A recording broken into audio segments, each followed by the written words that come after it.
Before we get started, this season we'll be partnering with a number of organisations also interested in the developments of the business scene in East Africa. The first is The Economist, who have the following message. On a continent in which levels of financial inclusion remain low, the potential of fintech services is already evident in the rapid growth of the M-Pesa and MTN money networks. Although M-Pesa remains Africa's premier fintech provider, over 200 other fintech companies are disrupting the economy with new and innovative technologies. The Economist Event's Innovation Summit Africa, held in Nairobi on March 6th, will ask what makes fintech in Africa unique and how can its impact be harnessed to deliver constructive economic and social outcomes for the continent. Join the Economist Event's experts to explore opportunities and challenges produced by increasing digital transformation in the region and hear firsthand from global business leaders, policymakers, entrepreneurs, and technology specialists. To register and find out more, please visit the website innovationafrica.economist.com. Hello, and welcome to the East Africa Business Podcast. This show is all about showcasing entrepreneurs who are building businesses in this exciting part of the world. From reading high-level articles about the region, it can be difficult to really understand what's going on, and so my hope is that these interviews somewhat bring it to life, as well as stoking your curiosity to go find out more. On that, do take a look in the archive for more episodes that we've done. But for now, let's enjoy the rest of this funky intro music and then get started with the show. This week, we've got an excellent episode which looks at applying a breakthrough technology to frontier markets. You've probably heard of Bitcoin and blockchain, and here Elizabeth Rossiello, CEO and founder of Bitpesa, and I discuss how this technology can help African businesses grow through improving how they make international payments. Why? Well, in mature markets, there's lots of liquidity between different currencies, meaning if you wanted to trade between euros to dollars to pounds, the fact there's lots of people trading it means you can get a very good price. However, when you're looking to trade African currencies, there's not so much activity, meaning companies are getting caught with high prices to move money around the world. Bitpesa has stepped in to provide financial remittance services to anyone wanting to buy or sell African currencies, with Bitcoin and digital currencies acting behind the scenes to smoothen the process and make it all more efficient. Just a heads up that this interview took place over an internet call, which is different to the in-person episodes done to date, and also that Elizabeth will be speaking at the Economist Innovation Summit in Nairobi on March 6th. And so be sure to check it out if you're interested in learning more and hearing more from her. For now though, there's lots you can get from this fast-paced interview, and so without any further ado, here is Elizabeth. So I'm here today with Elizabeth from Bitpesa. Elizabeth, welcome to the show. Thanks for having me. All right. So just to get us started, can you tell us a little bit about you and a bit about Bitpesa? Sure. So I'm the founder and the CEO of Bitpesa, which began in October 2013 when I was living in Nairobi, Kenya. I had been working for about 5 years in the microfinance sector across the continent with small and medium-sized banks, microfinancial institutions, really looking at their asset and liability management, their implementation of technology, and their ability to expand and scale their business. And a problem I kept seeing over and over again was their inability to obtain funding in local currency.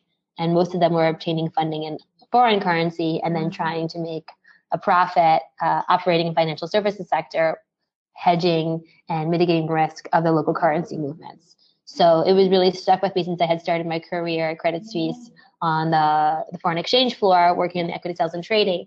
And I kept thinking about how is the role of technology going to change this problem. And we had seen mobile money come in and really revolutionize the way financial services were deployed across the continent, but it was mainly a domestic solution. Mobile money still wasn't functioning well internationally or cross-border. So how could we create a more decentralized version of that? So Bitpesa was started in October 2013 as a way to purchase African currencies while abroad. And it started out as a P2P idea, very quickly was adopted by businesses as a way to make payments internationally, pay suppliers, purchase currencies, mitigate local currency risk. And we've grown from there to a company of 50 people across 5 offices in Europe and in Africa. Awesome. Okay. So it's basically, so it started off, you're thinking this would be a way to sort of move money for individuals, but actually it seems there's a real need for it with businesses. Is that correct? Yeah, I mean, I had always worked in businesses before. When we had launched, it just, seemed, well, let's test it with individuals. But very quickly, it became clear that, my wheelhouse, my experience is working with B2B solutions and treasury solutions. So was my COO, and those were the customers that kept coming to us. I mean, there's such a wave of excitement about P2P payment solutions across East Africa and across Africa. And I think a lot of people forget about the B2B side of it. So that's really where we dug deep. Got it. And just sort of explaining the name, Bitpesa, where did that come from? Well, I mean, our first digital currency and still our largest digital currency that we used as part of our technology suite was Bitcoin. And then, of course, Pesa means money in East Africa and in some parts of South Africa as well. So that's how we got that. Understood. Okay. And so is it that basically Bitcoin is being used behind the scenes to do the do the exchange? Is that kind of how it works? Yeah, I mean, I would consider us a foreign exchange and treasury solution company that uses and loves Bitcoin. So we use it just like we use any other currency. And some payment companies use credit cards. Some payment companies use mobile money. They use wallets, their own wallet, their own coin. But for us, we love to accept and pay out by Bitcoin if possible. If not possible, we're happy to make payments between other currencies without using Bitcoin. I'd say about 70% of our business touches Bitcoin at one point, touches a digital currency at some point, but 30% does not. We're not obsessed with just using Bitcoin for the heck of it. We use it when it makes sense. But if you're trading currencies, if you're making cross-border payments, if you're looking to source liquidity from global brokers, you can't ignore the fact that digital currencies are an efficient way to do that. Understood. And so when it comes to sort of competitors, is like TransferWise and a few of those, is that if I'm a business, am I also considering using them? No, I mean, TransferWise is our potential customer. So, TransferWise's business volumes are much smaller than our target business volume. I'm looking to help solve the liquidity problems and the currency risk mitigation for companies the size of TransferWise. I see. Got it. So the typical customers the typical clients that you work with, can you give us a rough idea of the scale that they're operating at? Yeah. So a large portion, our largest customer segment, are licensed money transfer companies and payment companies. So companies exactly like TransferWise. So they are licensed, they have the same AML KYC, they're focused on P2P or SME payments, frequently retail. They might have their own wallet, but they're operating in 50, 100 countries around the world. So there's no way they're going to have bank accounts in those countries, local licensing in those countries, infrastructure, integrations, and that's where we come in. We have the local banking, compliance, payout, infrastructure, and most importantly, we're a market maker. So we both buy and sell African currencies. So we have some of the best pricing. Other times, someone might come in and offer those big companies a connectivity to the local currency, but they themselves are not a market maker. So they themselves are a net purchaser, which means their operating cost is always higher. For us, we have two-way flow in every currency. And that gives us our inventory for a much lower cost than a net buyer. Understood. Cool. Okay.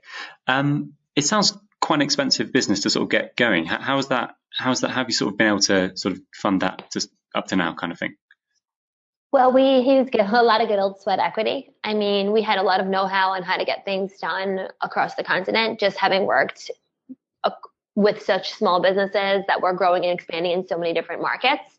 So it does take a lot of time and energy to get the incorporations and the bank accounts and the staff and the team and the compliance set up. And we consider that a real value add for our team. And we have raised, more money than a lot of other East African startups. Definitely not the most, but, we're up there with just over $9.5 million raised in the last 4.5 years. However, in comparison to what some of the companies in Europe or Asia or the US raised, that's just a drop in the bucket. Understood. And is that money going towards building up your inventory of currencies, or is that more for operations? Yeah, I mean, we use debt financing for our inventory float. Most of that money has been spent on our physical infrastructure. So our licenses, our incorporations, our policies, our procedures, our team, our platform, our technology, our IP. We were the first company in the world to receive a UK license in the Financial Conduct Authority for payments that uses or accepts or works with Bitcoin. We're really proud of that. And, that costs quite a bit of money in the beginning to get that set up. And we did it all ourselves. We don't work with joint ventures. So in each market, we really set things up in a way that makes sense for us and that protects our value. All right. So what would it have looked like if you had gone into a joint venture? So the problem with the joint venture model, which, a lot of companies experience when they try to go outside their home market or quote unquote home market, is that eventually when you're looking to partner with a bigger company, you're losing revenue in those markets, or you're not maximizing your revenue. And maybe it was quicker to market, but it's not as defendable a position. And I think the problem you face on a continent where you have 50 plus markets to enter is that it can be kind of overwhelming for a small startup to go into multiple markets, or to leave their home region and go from East Africa to West Africa, or East to Central, or East to Southern, et cetera. Definitely North Africa is a whole other planet. So for us, we saw that as a real value add. If we were able to execute and manage to do that across cultures and regions and parts of the continent, we saw that as a way to have the lowest cost structure and the highest end value. Makes sense. Okay. And let's imagine, I'm just interested in sort of almost the user flow is. So let's imagine that I'm a typical. Actually, yeah, could you talk me through sort of what a sign up, or what a sign up process might look like for a potential new customer, or for example a recent new customer that you've had?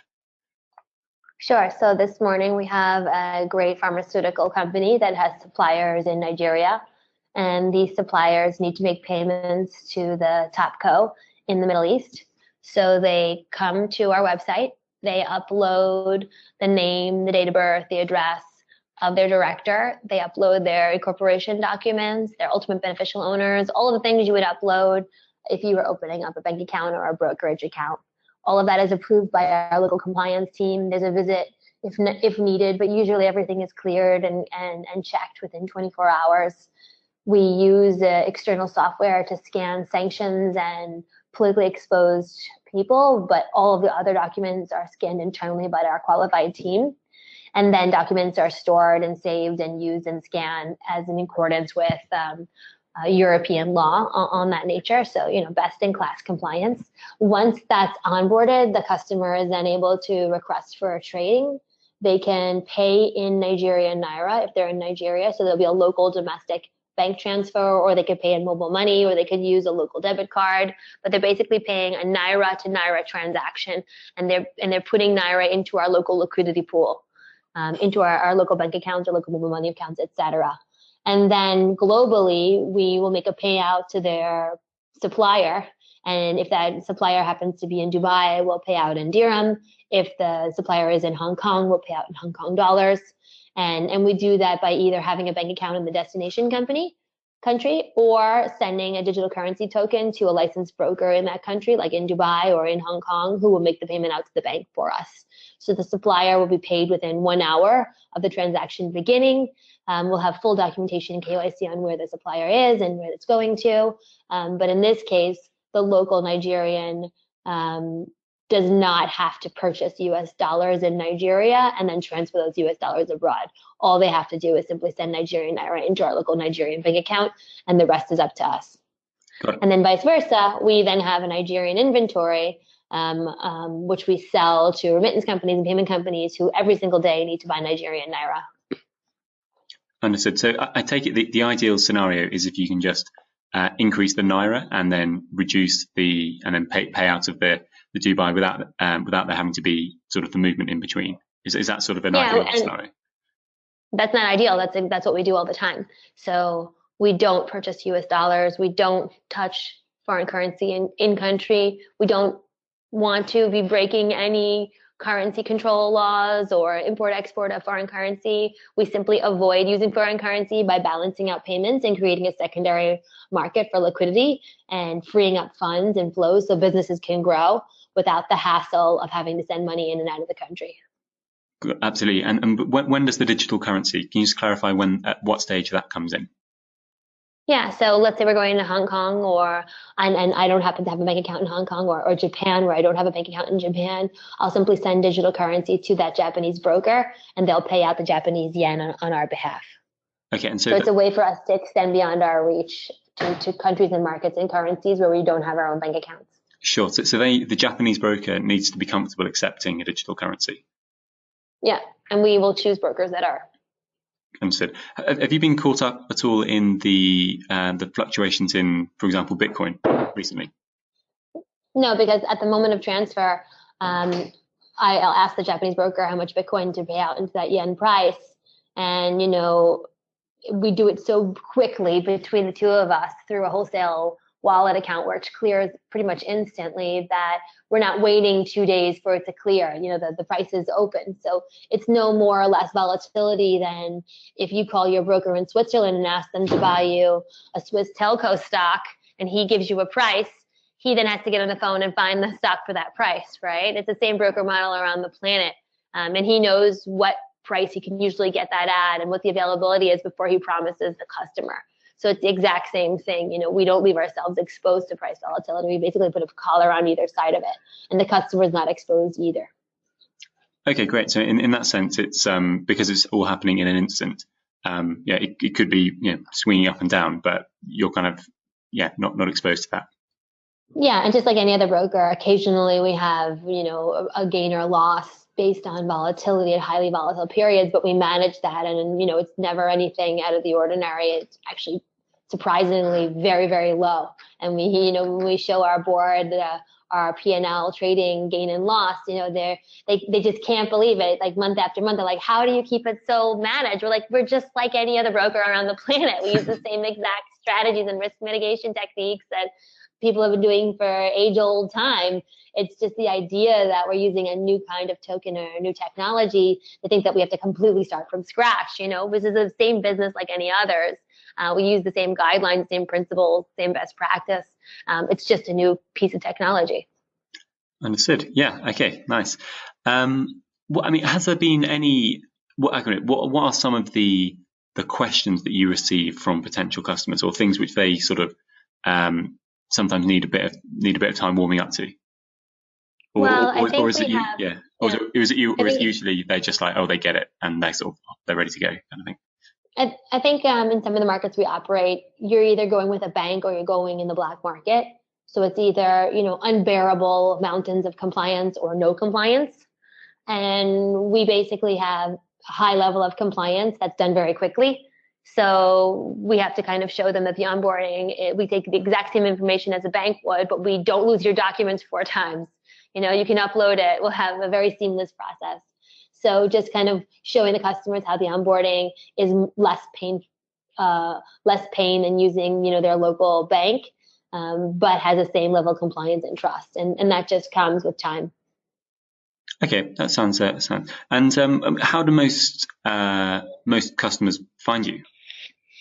We have a huge word of mouth referral program, which is, great for us, where a lot of our customers come to us through our other customers.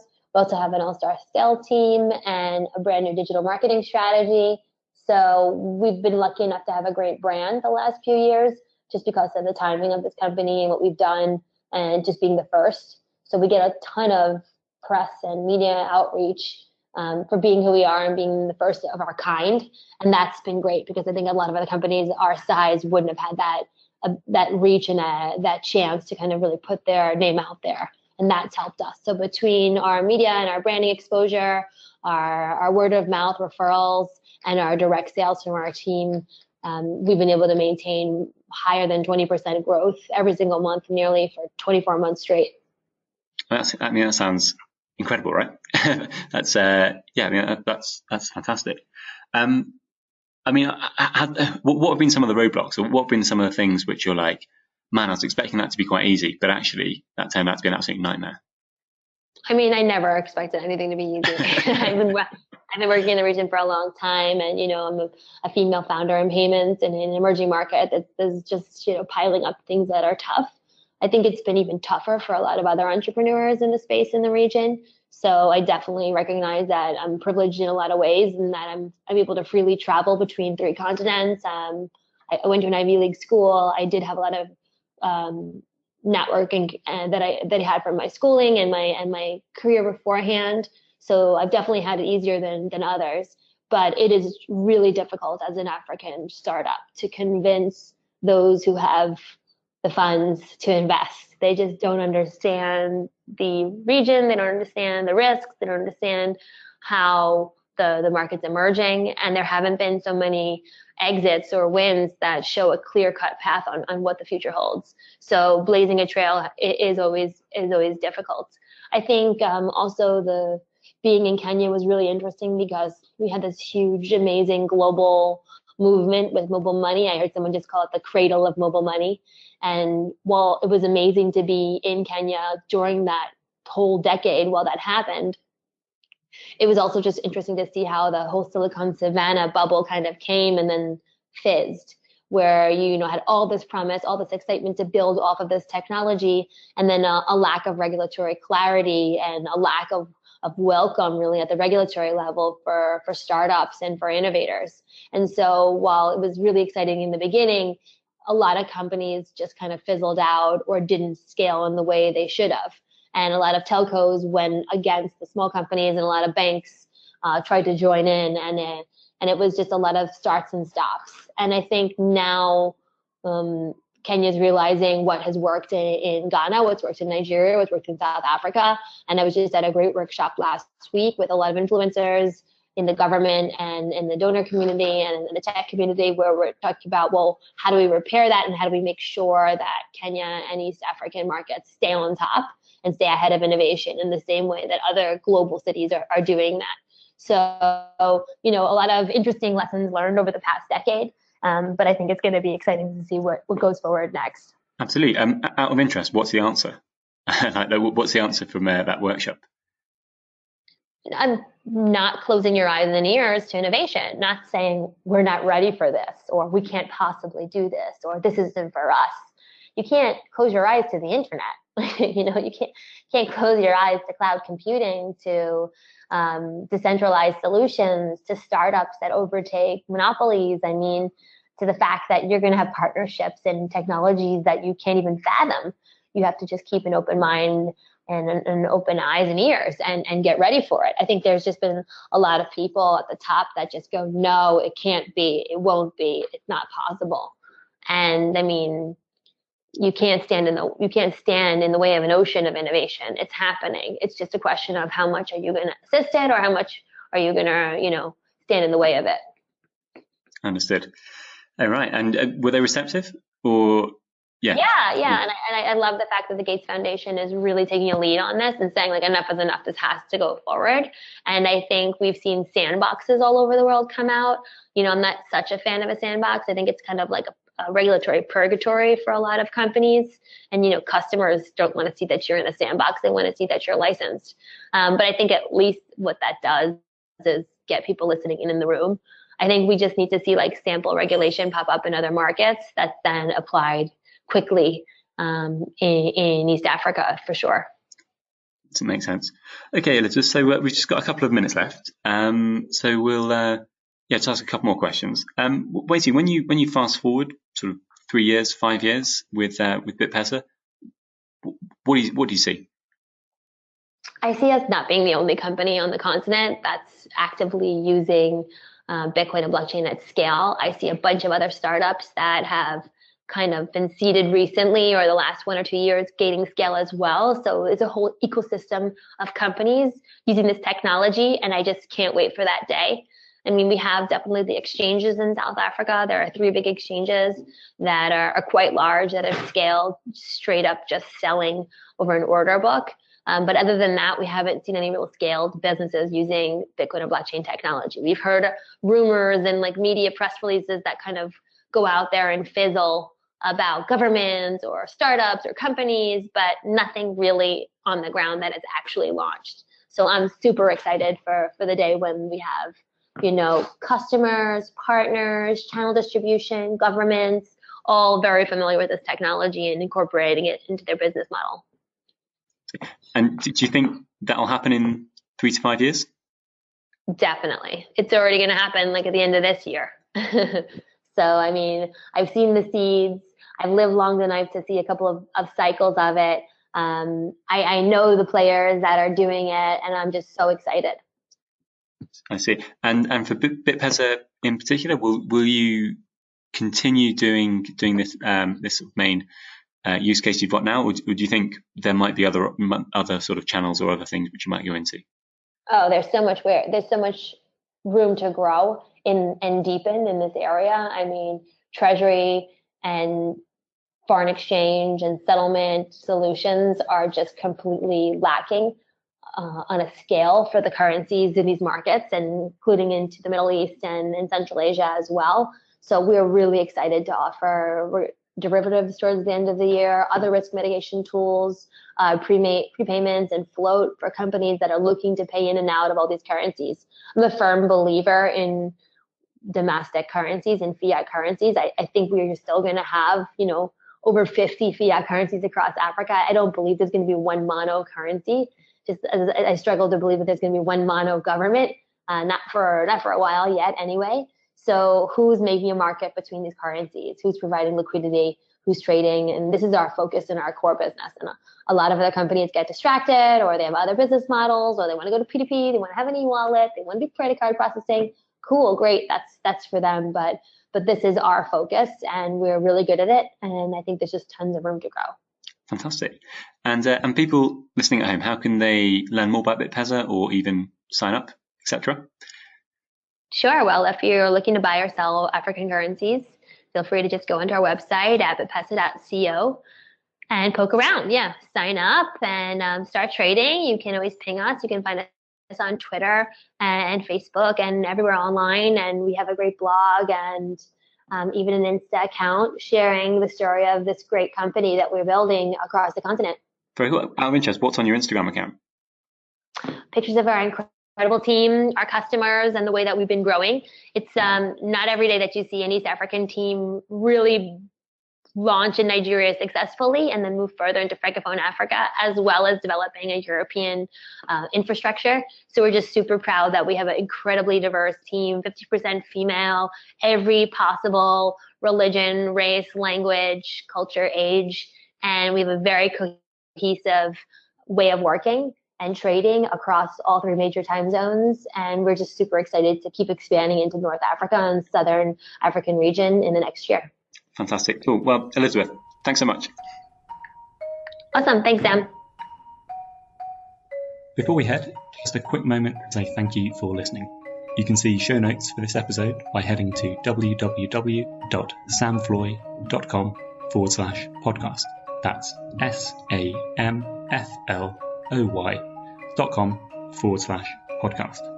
If you'd like to learn more about the podcast and stay updated on future episodes, as well as a few other things like behind-the-scenes pictures, then please check out our Facebook page.